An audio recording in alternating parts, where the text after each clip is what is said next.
How to delete a Do Not Disturb schedule on the Apple Watch 9.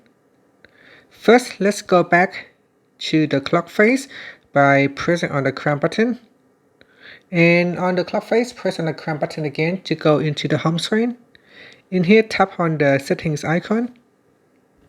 Next, we scroll down and tap on focus. Then tap on Do Not Disturb. In here, tap on a schedule. Next, we scroll down and tap on delete.